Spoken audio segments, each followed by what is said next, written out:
listen to Helene Suzanne. It's very, very good to welcome you here. You want a microphone? This one. This one? This thing here. And you also need a microphone, so we can hear you. Okay. Helene is a Professor Emerita from the University of California. In comparative literature, where she specialised particularly in the comparison of literature with art.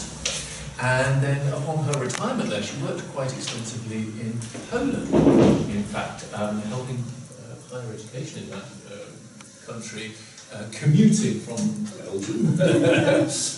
So fascinating, what, 20 years doing that? 20 years doing that, so that's absolutely extraordinary. And it's very good to have you with us to talk about the great minds of the world. Thank you for this introduction. That's what it means to be independent scholar. We can go back and forth. Yes, I've been interested in 2017 with the personality of Martin Luther, especially because my mother was a Protestant. And one day, driving there, from where I don't know, I listened to a program on France Culture, and they were speaking of Martin Luther. And I thought that this might be a great subject to study compared to the Saint Thomas More. So to analyze Thomas More's specific attitude toward Martin Luther, specific according to our 21st century eyes and mind, we must try to put ourselves back into their period, the Renaissance, as it was and as it influenced and even changed the societies in which these two men lived. We must then understand the political, economic, religious, and somehow moral context surrounding them. Coming rather slowly from Italy, Renaissance became synonymous not only of new arts, but also of new overseas discoveries, bringing in material wealth for travelers and merchants, as well as to the States.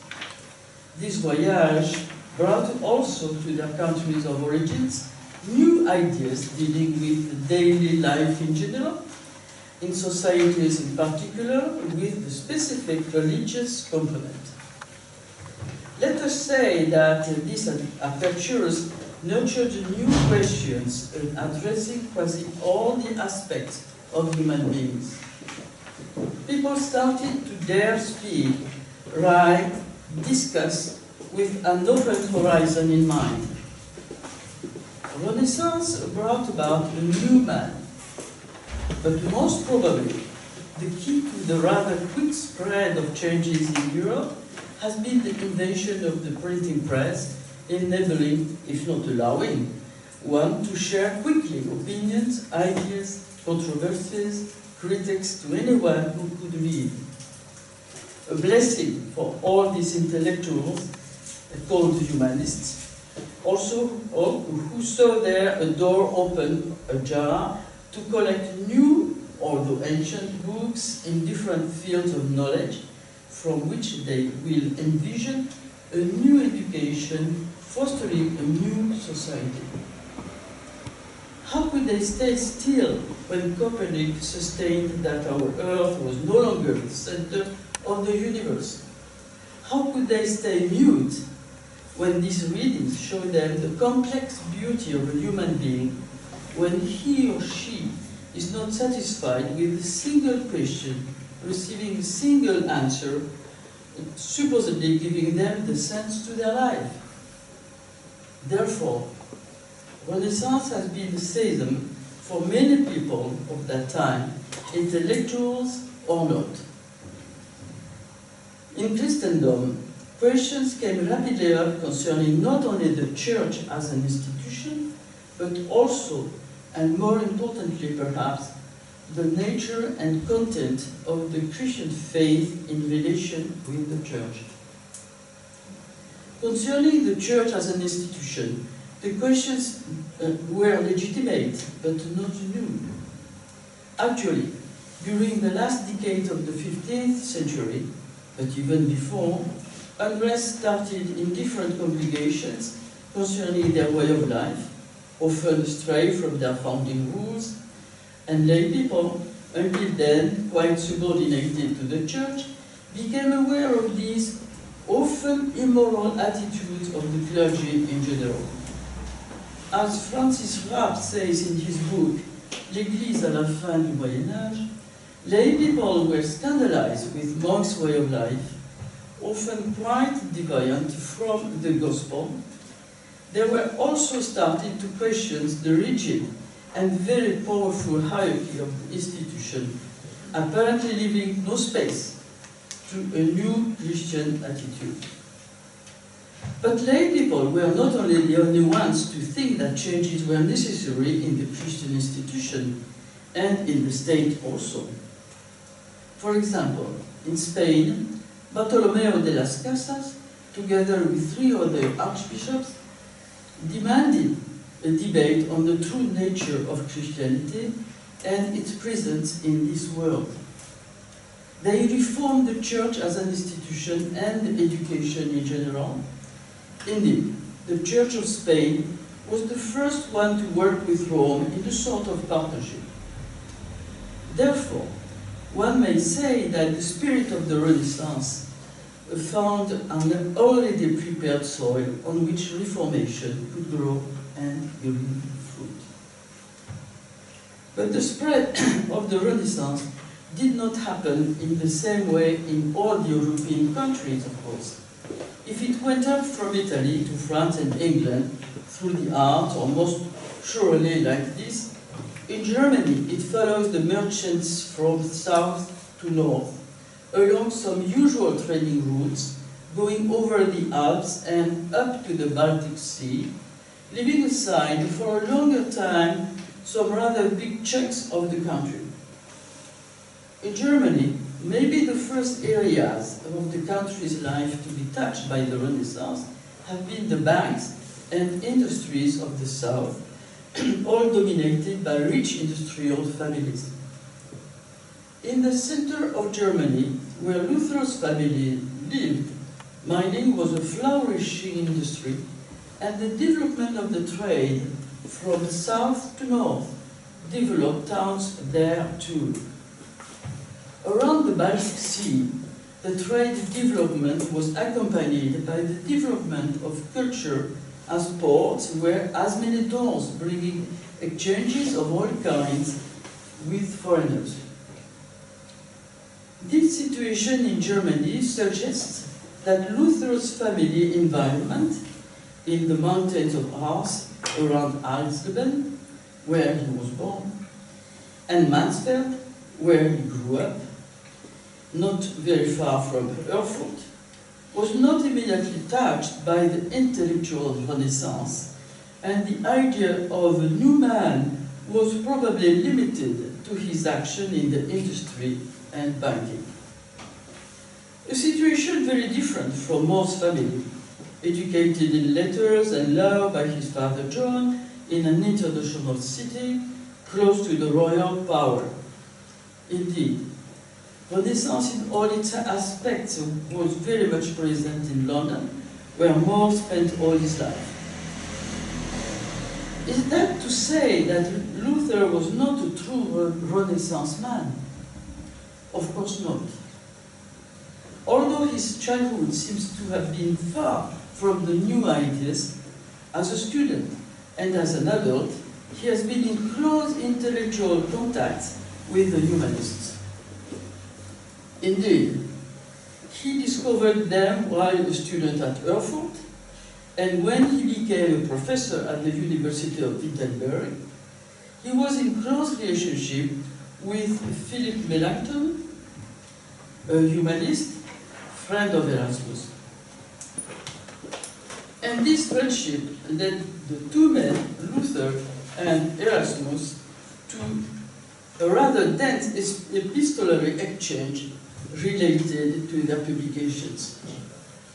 But these exchanges led to no friendship due to their very different personalities. as Lucien Febvre shows it well in his book Luther un Destin, published in 1928, but certainly still up to date. Indeed, Febvre stresses that to the, let's say, diplomatic intelligence of Erasmus, Luther opposed at times violent temperament, a born polemist, going forward no matter what, if his conscience gave him right. If the humanists like Melanchthon saw at first in Luther someone able to push forward their desires to reform the Church, this wish was not Luther's exclusive project. Indeed, when they understood that Luther's objective was to purify people's heart, to transform their most private dispositions, the humanists found out too that Luther's analysis was quite close to theirs, as they wanted to enlarge and enrich Christianism with the reading of the classics and, as a consequence, soften up the attitude of the Church. They saw in Luther an open mind, ready to embrace their approach, but without understanding who he really was, what he was looking for in his revolt against Rome. Erasmus, on his side, knew also well the Roman Church. He knew all its hidden springs, its relations with European kings, in a word, its temporal powers. For Erasmus, it was out of the question to sever himself from Rome, out of the question to be excommunicated, but his plan was rather to work out the necessary reforms from inside along the years. Therefore, if Luther was a humanist, this was because of his profound desire to reform the Church based on his reading of scriptures and give people the power to read them and to read them through the translation of the Bible in the national language. A humanist because of his thirst for new understanding and room given to national language, but a daring humanist ready to go through all the necessary actions, even extreme, to fulfill his idea. So, if Erasmus and his followers believed that Luther could be their champion, of course, second to Erasmus, they were absolutely mistaken as the events proved it. And they missed a capital point. Luther never liked Erasmus. Actually, Erasmus was too much of a humanist, believing in long studies followed by long and in-depth discussions, a faithful man, but a man who sees the concept of individual freedom nurtured by the Greek philosophers, a freedom which could be leading beyond God, as it can infer in his essay Free Will. This was the absolute limit for Luther. Erasmus wanted a scholar Christianity, Luther wanted a Christianity accessible to all, therefore fundamentally based on well-understood scriptures by all. Erasmus was basing his project of reform on what I call scriptures plus, while Luther was basing his own on sola scriptura. But both wanted purified scriptures. Both wanted believers to be freed from superstitions, abusive authority of the Church, free of lies, keeping the clergy its powers. The same conclusions then to both the humanist and the angry monk, teaching St. Paul and the Psalms at Wittenberg with great success. But although the humanists saw wind of a new Christianity breathing after the posting of Luther's 95 Theses, they did not see Luther's private work up to their consequences. His discovery of God misericordious, bringing him peace after years of pangs of conscience in his monastery. His view of a corrupted Rome in 1511, all this leading him to a quasi-hatred of the Church as a whole, but to a profound faith in God, who would always give justice to the sincere believers, what he called justification by faith. In what Lienhard called Luther's anthropology in his book Luther, published in 2016, he stresses with efficiency that when Erasmus speaks of cooperation with the grace in his treaty Free Will, in order to be justified by God, Luther replies that our salvation is already in God's hands, no matter what, in his Bondage of the Will, published in 1525. But according to Luther, this doesn't prohibit one to help his neighbor in need, but this help is a portion of love, which doesn't necessarily play any role in our final and eternal salvation. Then, if we follow Fabre, again when he writes that Erasmus thought that Luther would support his Christ philosophy, we clearly can see that Martin Luther has his own scope to free all men from the power of the Church through their reading of the Bible and help them not fall into the prince of the humanist intellectual objectives. Erasmus, who was a man of the middle path, always looking for peace for, of course, different reasons, some quite personal, as a matter of fact, Erasmus has been, in a way, underlining one of Luther's view of society, the role of princes. Although Martin Luther didn't take part in any political issue, his attitude regarding the prince's role is rather controversial in our today's eyes. He has to be seen as a supporter of biblical order. As Lucien Febvre says in his book Luther and Esther, Luther is not a supporter stricto sensu of princes whom he calls despots, when he says that these tyrants are here to punish the bad, the makers of trouble, to clean society of any riot in order to keep peace, a peace wished by God. Social order. We are not far from one of More's anxieties. As we pointed out earlier, More was from a quite different background. Richard Marius writes in his book Thomas More, published in 1985, quote, both came from the same aspiring class. Is the one before? The one before? Okay. Thank you. Yes. I lost track of my slides. You can't see. No, it's true. So, again, both came from the same aspiring class. Luther entered the monastery against his father's will, while More was powerfully drawn to a clerical career, but decided to marry and acquiesced to his father's wishes and became a man of the law. One can say that the similarities, more or less, stop here, if we accept their excellent education to both. Quoting again Marius, referring to Luther, his learning was prodigious, his wit savage and hilarious, his powers of expression stupendous, his brilliant mind fired by a furious energy, his warped and narcissistic character, cursed by contradictions with arrogance and despair, locked inseparably and fatally together.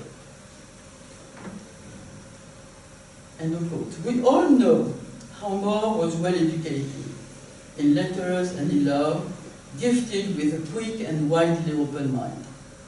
Thomas More did not have Luther's countryside background as a child.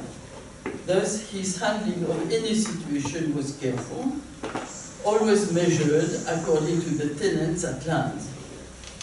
Moreover, his formation as a lawyer and all the unsaid life projects linked to it gives right to Ackroyd, who writes, so now I can go to the next. He could combine ambition and penitence, success and spirituality in equal measure. The faith of his nation was a social and political, as well as a spiritual reality. From this awareness of duality, and perhaps the duality within his own nature, by the way, springs his wit, his irony, and the persistent doubleness of his vision. This combination of ambition and penitence explains, at least partly, that although a man of world justice, and very much so, Thomas More always put above it divine love. He thought that without this truth in mind, society would become a chaos, an anarchy, inventing here the Greek word anarchos, by the way. Still, according to Ackroyd, More was the one who defended the Catholic Church against Luther, if not the whole Christendom against the German troublemaker. More was a man of measure in that sense that he thought that common sense and usage had to be the basic rules to argue against Luther's concept of sola scriptura, invisible church, and of the believer's limits of will, to say it shortly. More was bowing in front of the king and in front of the church, but with a limit regarding the first one, as we all know. As an ambitious man, he had a family to maintain, which was not Luther's case until 1525 and even though. He accepted to climb the social ladder and be a member of the Privy Council. He admired Henry VIII's intelligence and was confident in his capacity to change England's destiny. A quite different approach from Luther's, who considered princes only as necessary despots, although both Luther and More were pro-social order. Luther definitely saw in the ruling princes God's will, therefore to be obeyed, as he wrote during the Peasants' Revolt in Germany. In a way, one could say that both men, More and Luther, agreed upon a spiritual freedom, or a freedom given by Christian faith, lived within the respect of the society's rule. As a humanist, More was a close friend of Erasmus, although not always in agreement with him, especially about Luther, whom Erasmus sort of abandoned, while More handled. Marius says, with probably much rightness, that he and Erasmus had been friends. They had shared many things, but if a choice had to be made between friendship and the Catholic Church, More had no hesitation in saying what his choice would be. Contrary to Erasmus' moderate voice against Luther, Erasmus was aware of all the mysteries scriptures could hide. In his Responsio ad Lutherum, More showed his deepest passions of his soul, because, as again Marius stresses, when he defended the Catholic Church, he was a tiger, roaring his truth as a top voice, threatening to devour anyone who disagreed in the slightest with his narrow and multitudinous canons of orthodoxy. More kept a large correspondence with the Louvain group, and Cranvelt, a member of this group, discovered the following opinion about Thomas More. He quote, in the latest collection of Erasmus' correspondence, the Farrago, published in 1519, Erasmus presented More as an exemplar of lay spirituality.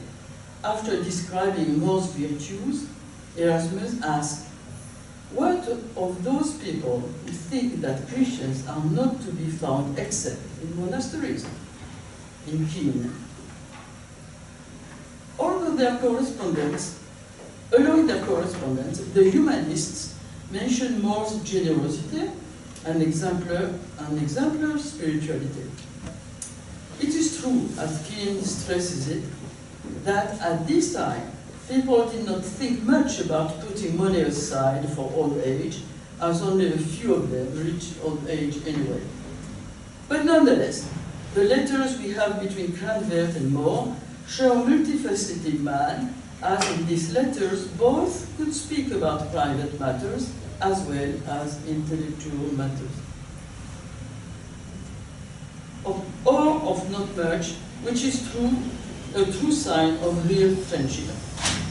Finally, to add to this portrait of Thomas More as a man of public action, a man of sincere faith, of clear principles based on deep understanding of the makeup of a Christian, let's say that he showed a certain open-mindedness about religion in utopia, in which people there do not have the structure of the church to guide them, as faith comes very spontaneously to them or doesn't.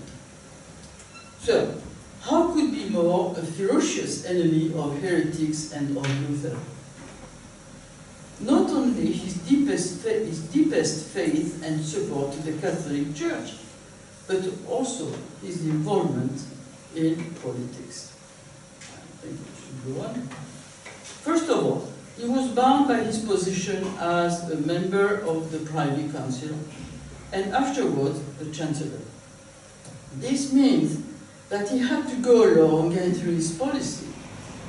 But he was basically in agreement regarding his policy as a faithful and as a man engaged in the common law, a man who had been under Sheriff of London. At this time in England, heresy was not a new happening, as anywhere else for that matter. But on the one hand, Luther seemed to have success even in Cambridge. On the other, Luther wrote a violent letter to King Henry against Henry, King of the English, in 1522, following his Babylonia captivity. And in between these two events, Erasmus sent to More the 95 theses posted by Luther in 1570, thinking that More would take them rather mildly. Indeed, the friendship between Erasmus and More was then at its height. Both agreed that society needed a change, as Marius underlines. The friendship between More and Erasmus was at its height.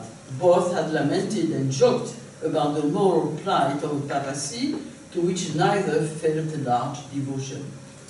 So, there was every reason to think that Erasmus expected More to enjoy the 95 theses. And there is every reason to suppose that More did exactly that. The differences between the three men became more evident as the forces Luther unleashed grew stronger. End of quote. But with the Babylonian captivity, published in 1520, More definitely saw Luther's doctrine as a dangerous threat, not only for the social order in the country, but also for the Catholic Church that More defended with all his heart and might. To start with, let's again stress that More was very close to Henry VIII. Therefore, he felt that he had to answer himself to Luther in his Responsio ad Lutheram, published in two parts in 1523, as Bernard Cotteret mentions. Une affaire d'importance s'imposa à lui. Il ne s'agissait de rien de moins que de défendre la chrétienté contre le danger constitué par Luther. More souhaita à son tour, comme l'avait fait Henri VIII avant lui, répondre aux moines allemands. So, in translation, be sure I will translate that, even roughly.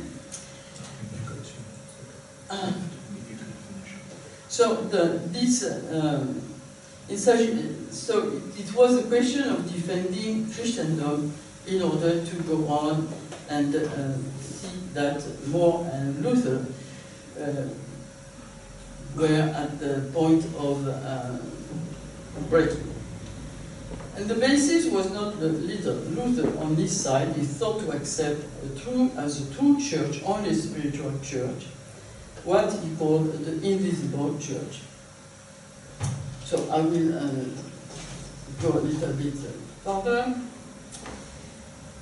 And as I have only 2 minutes, and I'm sorry for that, I've been long, let's go to the conclusion. So, how could they have been blind to each other? To address this question, one must first think of the meaning of blindness in this spiritual context. Here we have 2 very brilliant men, according to their contemporaries, as we said above. They lived both in a moment of great possible changes in all aspects of human life. And they both knew how to use the newly discovered printing press in order to share their own ideas with other people. And as a period was a time of translation. They did not have linguistic barrier. Latin was international, and even if one was not as perfect as Erasmus would have wished, finally they were both profound believers in the Christian faith. Luther became a monk and discovered God's mercy and love in his cell, and More spent some time at the Carthusians. More and Luther, at least at the beginning, were respectful of the Catholic Church as an institution and as a way to free oneself from Satan. The 2 men were also aware of the corruption of the Church. Luther, a philologist, and knowing deep in himself how he became a monk, fought for the truth in the Word, the only truth. In a way, he discovered the words of Christ's message to the first communities that all depended on the individual's faith. But More, a fearless defender of the Catholic Church, put in his defense his view of the political and social consequences of Luther's opinion. As a lawyer, although for him divine law was the key of all lies, public law had to be observed in order to keep a peace nurturing or allowing faith to be the major element of people's life. So, sorry about that. It's October. More's actions was threefold. He was a man in charge of keeping order according to human laws. He was a man bowing to his king, immersed in politics, which limited his public decision-making. He was a man of profound faith, but a faith leaning on the teaching of the Catholic Church, leaning on scriptures and tradition. Luther instead was, of course, a man of scripture. He was respectful of the social order, as he showed during the peasant revolution, and both were then great mind. Although Erasmus kept a reserved attitude regarding Luther, More was a man of consensus and usage, completely away from the vituperative, voicey, free from any political link to Luther. Marius underlines well in his biography that both did battle against principles and they were absolutely uncompromising. More shows that he saw Luther not as a hateful heretic, but as an extreme Augustinian. How could the generally moderate More see Luther's personal path and start a dialogue? Absolute personal conviction kept them in the rather strict structure of their Christian faith in a time of doubt. The rest is history. Sorry for the rest.